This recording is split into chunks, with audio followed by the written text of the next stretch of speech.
पहिले पहिले बरत कइनी नाही अइले नैहर से साने नाही अइले नैहर से मोरे भाई मचिया बैठल सासु बोले कैसन बहुअर नाई हरा तोहार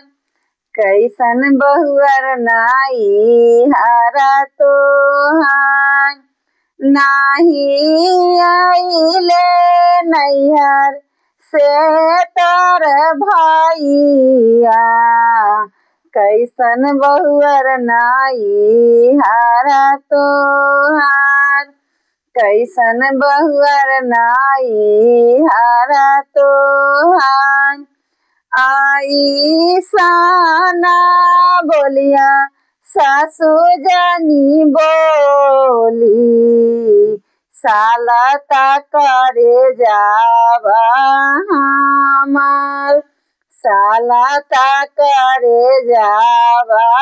हमार आवत हई है हमरो बारा का भैया लेके छठी माई के साने लेके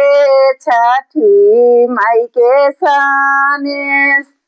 आवता रे हमरो माझिला भैया लेके छठी माई के साने लेके सुपति दाऊर आवता रे हमरो सनीला भैया लेके फलावा साने लेके फलावा साने आवता रे हमरो छोटा का भैया लेके मुखिया साने लेके मुखिया साने आवता रे हमरो सब भाई भतीजावा लेके सावा कुछ साने लेके सावा कुछ साने दुआरा पर गाड़ी घोंगी आई गेल देखा सासु भैया आई गेल देखा सासु भैया आई गेल भैया मोरा ललन साड़ी फलावा देवाई छठी माई के आरग देवाई छठी माई के आरग भैया लैलन लाला की चुनारिया पेनी हम देवाई आरग पेनी हम देवाई आरग सावा भैया ललन सावा फल सान सावा देवई हम छठी माई के आरग देवई हम छठी माई के आरग चालू सासु छठी माई के घाटिया दौरा देली ऐसा जाय दौरा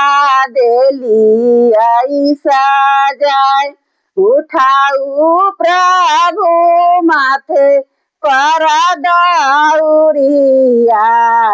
चालू छठी माई के घाट चालू छठी माई के घाट उठाऊ भैया छठी छठी माई के दौड़िया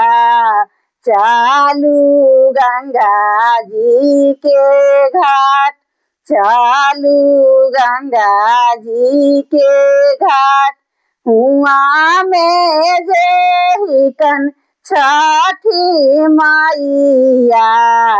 हुना को दिहल जाइया रग, हुना को दिहल जाइया रग। नैहारे से सब कुछ आ गईले, पूरा भइले छठी माई के बरत, पूरा भइले छठी माई के बरत। जय छठी माई। गीत आप लोगों को कैसा लगा कमेंट में जरूर बताइएगा।